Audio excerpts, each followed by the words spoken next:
Hi children, today's our topic is one statement and इसी type की statement से most of the students confuse हो जाते हैं। गाइस मैंने 10th क्लास का पार्ट 2 भी आज अपलोड कर दूंगी मैं कोई दोपहर तक कुछ टाइम तक, ठीक है, कोई 1-2 बजे तक मैं वो भी अपलोड कर दूंगी, लेकिन पहले ये भी देख लेते हैं, हम इसे भी देख लेते हैं। Okay, Riyaz mother is 7 times older than him.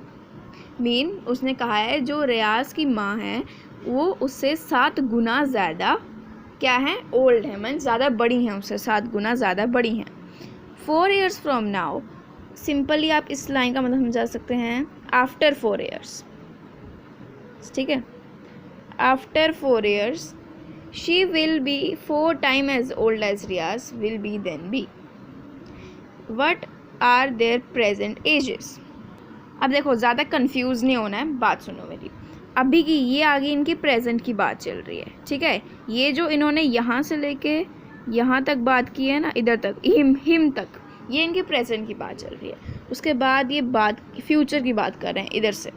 इसने बोला रियाज की जो माँ है वो उससे 7 गुना ज़्यादा, टाइम्स का मतलब होता है मल्टीप्लाई, 7 गुना ज़्यादा क्या हैं, बड़ी हैं।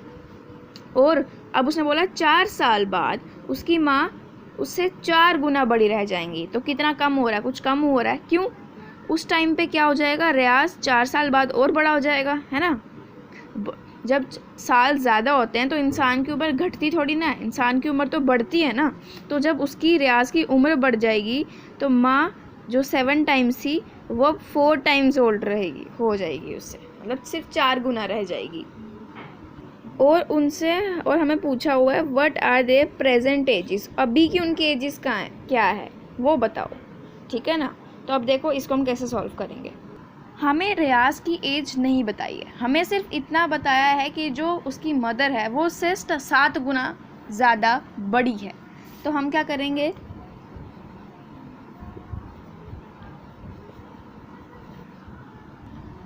लेट रियाज एज बी एक्स, मीन्स हमें तो नहीं पता था तो हमने उसकी एज ले ली एक्स, ठीक है।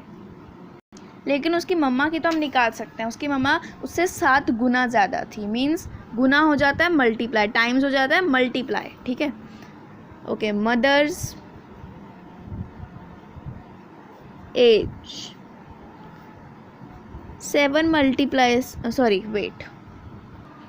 7 multiply X that is 7x। अब आप पूछोगे कि मैम मल्टीप्लाई क्यों किया, वो इसलिए किया क्योंकि यहाँ पे टाइम्स लिखा हुआ, मीन्स वो इतनी गुना बड़ी है उससे।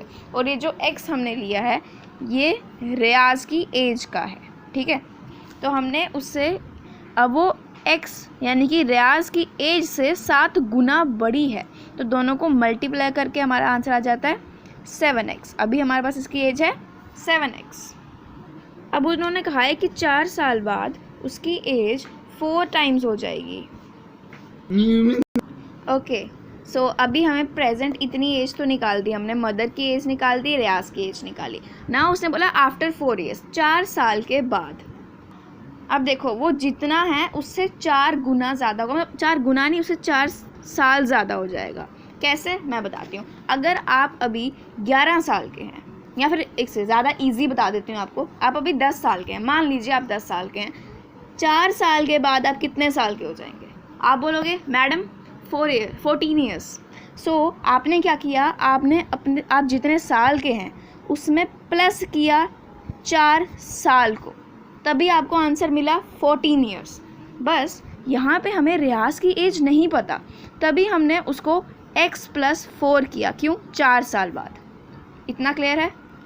चलो जी, अभी तक आप इतना याद रखो, 7 + 4 x + 4 होगी। अब उसकी माँ की एज निकाल देनी है। पहले उसकी कितनी थी, 7x थी, अब वो भी अपने एज से 4 साल ज़्यादा होगी, मीन्स उसके साथ भी 4 प्लस करेंगे। अगर उसकी माँ की एज होती 20 साल, ठीक है, प्रेजेंट एज उसकी होती 20 साल, 4 साल बाद कितनी हो जाएगी, 24, है ना। जैसे हमने इसकी निकाली, ये एग्जांपल दी मैंने आपको, वैसे ही ये एग्जांपल भी दे रही हूँ, ठीक है ना। बस वैसे ही उसकी माँ की एज निकाली हमने, 7x + 4, 4 क्यों लिया, 4 साल बाद, +4। इतना क्लियर है? आई एम श्योर क्लियर होगा। क्योंकि ये इसमें हमने +4 कर दिया, इसमें भी मैंने +4 किया। क्यों? क्योंकि 4 साल ज़्यादा हो गए थे। उनकी प्रेजेंट एज में बस 4 साल बढ़ाए हैं, ठीक है ना। अब ATQ मतलब अकॉर्डिंग टू क्वेश्चन, ठीक है। अब हमने इसकी इक्वेशन निकालनी है। वेट, अच्छा तो इतना तो आपको क्लियर होगा। अब आप बोलोगे इधर तो हमने ऐसा लिख दिया, ठीक है। इक्वेशन हमने प्रॉपर पूरा बनाना है, इसलिए हमने ऐसा लिख दिया। आप बोलोगे यहाँ पे 4 क्यों आया? क्यों? क्योंकि 4 साल बाद की बात चल रही है, इसलिए यहाँ पे 4 आ गया, ठीक है। और ये हमने निकाली थी रियाज की एज, ये हमने निकाली थी मदर की एज, बीच में लगा दिया इक्वल टू, ठीक है। दोनों की निकालनी है इसलिए लगा दिया। अब क्या करना है, हमने डिस्ट्रीब्यूटिव लॉ यूज़ करना है। मैं चाहती तो सीधा इन्हें मल्टीप्लाई करती, लेकिन हमें x की वैल्यू नहीं पता, हम इसे डिस्ट्रीब्यूटिव लॉ में करेंगे, ठीक है। 4 इंटू एक्स, ये बीच में प्लस का sign, then 4 into 4 is equal to ये सेम का सेम, ठीक है। 4 इंटू एक्स कितना हो गया? 4x प्लस 4 4 जा 16।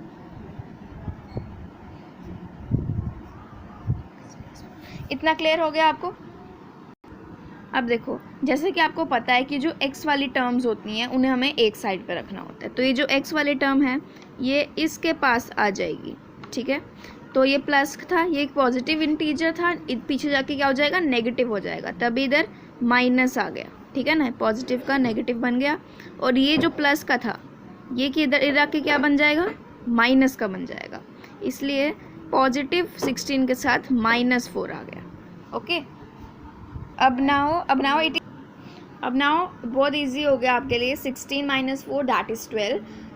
7x - 4x, इस x को ज़रा थोड़ी देर के लिए अपने दिमाग से निकाल दो। 7 और 4 को माइनस करो, कितना आंसर आता है? 3 आंसर आता है। एंड देन ये आपने x का x इधर उतार लेना है, ठीक है। इतना तो क्लियर हो जाएगा। अब हम 3 को इस साइड ले लेंगे। इट्स योर चॉइस, आप नहीं लेना चाहते तो कोई बात नहीं, आप इधर रख के भी कर सकते हैं। अब हमने क्या करना है, इक्वेशन तो पता है आपको, 12 को डिवाइड कर देना है 3 से। सो 3 1 जा 3, 3 4 जा 12, आंसर क्या आ गया? 4, क्योंकि 3 4 जा 12 था। तो ये जो 4 ईयर्स है, ये अब इधर आप लिखोगे 4 ईयर्स, ये रियाज की एज है, ठीक है, ओके। ये रियाज की एज आ गई आपकी, ओके। ये इनकी प्रेजेंट एज है, याद रखना, कंफ्यूज मत होना, ये प्रेजेंट एज है। आप बोलोगे कि मैम आपको ऐसे पता चल गया कि इनकी प्रेजेंट एज है, ये तो उसकी माँ की भी हो सकती थी, पर 4 साल की माँ तो होती ही नहीं है, तो ऑब्वियस लगाओगे आप कि ये रियाज की ही एज है, ठीक है। अब हमने क्या कर देना है, अब उनकी मदर की एज निकालनी है, ठीक है। पहले कितनी थी उनकी? 7x थी ना, 7 इंटू 4 कर देंगे, विच इज़ 28 ईयर्स। तो उसकी मम्मा की एज कितनी आ जाएंगी? 28 ईयर्स। दैट्स इट, ये स्टेटमेंट इतनी ही थी।